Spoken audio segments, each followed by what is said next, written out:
मेरा नाम है हरिया, मैं काम करता हूँ बहुत बढ़िया, खाता हूँ खाना और रोज गाता हूँ गाना। अरे यार, आज तो बहुत देर हो गई। इस खतरनाक जंगल को देखकर तो मेरे हाथ पैर ठंडे हो गए हैं। अगर मैं वक्त पर गांव नहीं पहुंचा तो मालिक बहुत नाराज हो जाएंगे। तभी हरिया को एक आवाज सुनाई देती है।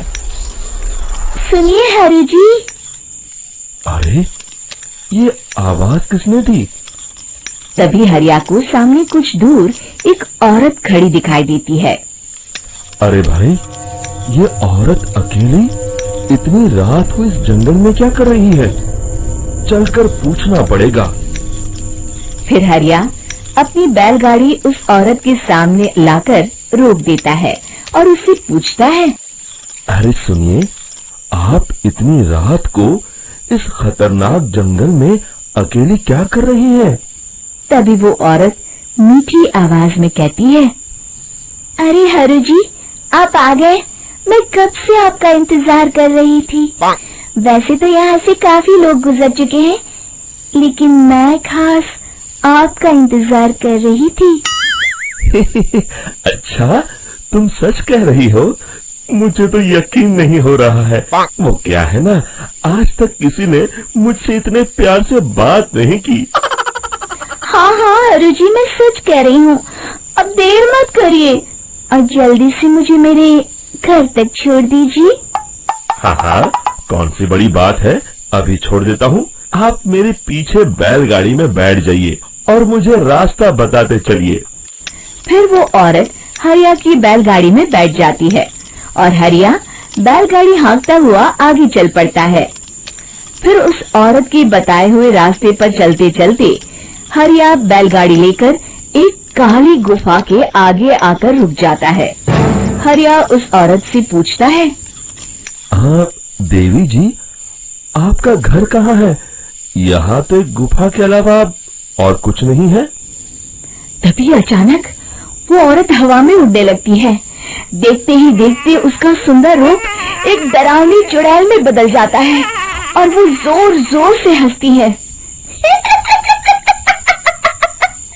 अरे तू तो एक नंबर का बेवकूफ निकला। तू तो बड़ी आसानी से मेरी बातों में आ गया। अरे मर गया रे, ये तो एक चुड़ैल है। हे भगवान बचा ले, ये तो बड़ी डरावनी दिखाई दे रही है।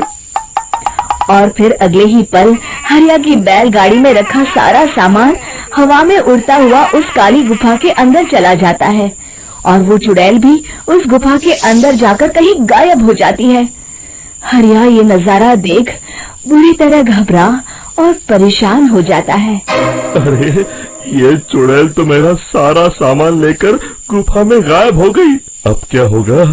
अगर मैं गांव खाली हाथ गया तो मालिक मेरी अच्छी खबर लेंगे। मेरी इस बात का कोई यकीन भी नहीं करेगा।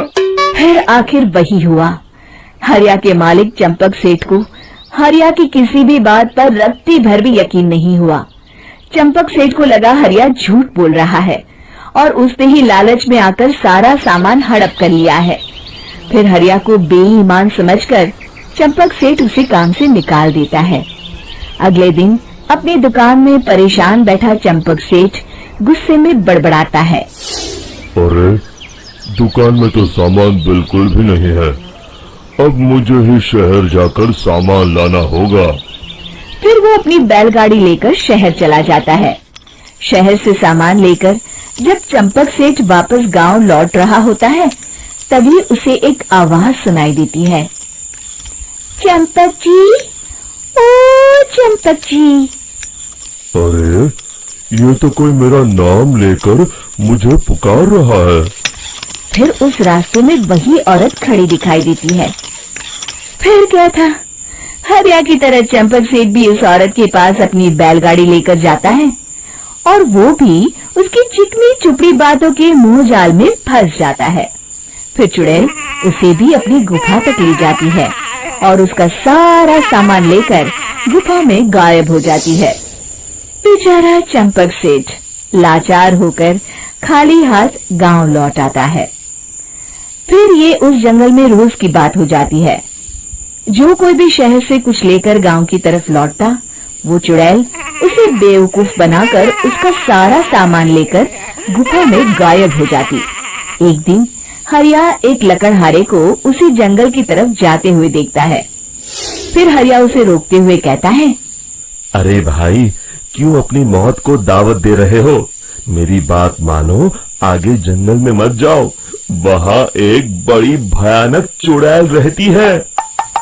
लकड़हारा हरिया की बातों को नजरअंदाज करते हुए कहता है, अरे भाई, मुझे पहले ही बहुत देर हो चुकी है, मुझे जाने दो भाई। शाम तक लकड़ियाँ काट कर शहर के बाजार में बेचना है। तुम अपनी ये कहानी किसी फुर्सत में बैठे इंसान को सुनाओ, मैं तो चला। इतना कहकर लकड़हारा वहाँ से आगे जंगल की तरफ चला जाता है। फिर अगले दिन गांव के मुखिया के घर के बाहर बहुत सारे लोग जमा हो जाते हैं। तभी हाथ में कुल्हाड़ी लिए खड़ा लकड़हारा कहता है, अरे मुखिया जी, अब आप ही हमें बचाइए उस जंगल वाली चुड़ैल से। हमारा सारा काम तो शहर से ही होता है। अरे मुखिया जी, उस चुड़ैल की वजह से तो मैं पूरी तरह बर्बाद हो गया हूँ। हम सबको मिलकर उस चुड़ैल का कोई इलाज करना पड़ेगा। तभी भीड़ में खड़ा बीरा कहता है, आप लोग चिंता मत करिए, कल से वो चुड़ैल किसी को नहीं लूट पाएगी। मेरे पास एक बहुत अच्छी तरकीब है। तभी चंपक सेठ उसका मजाक उड़ाते हुए कहता है, अरे तेरा नाम वीरा है तो क्या हुआ? तूने अभी उस चुड़ैल को देखा नहीं है? जाकर अपना काम कर, बड़ा आया। तब मुखिया जी कहते हैं, नहीं चंपक सेठ, मुझे लगता है हमें इस लड़के को एक मौका देना चाहिए। फिर सभी गांव वाले मुखिया जी की बातों से सहमत हो जाते हैं और वीरा शाम को एक बैलगाड़ी में कुछ सामान लादकर उस जंगल की ओर चल देता है। वीरा, ओ वीरा, कहाँ जा रहा है? तभी वीरा मुड़ के देखता है, वही चुड़ैल एक औरत के रूप में खड़ी है।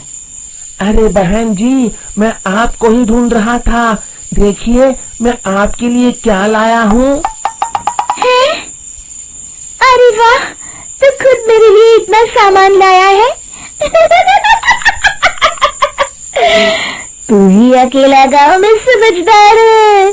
जरा देखो, मैं भी खोल के, बड़ी भूख लगी है। जैसे ही चुड़ैल उस सामान पर से कपड़ा हटाती है, एक भगवान शिव की तेज रोशनी उसके अंदर मूर्ति से निकलती है और चुड़ैल अपने असली रूप में आकर जलने लगती है। अरे मैं जल रही हूँ, बचाओ!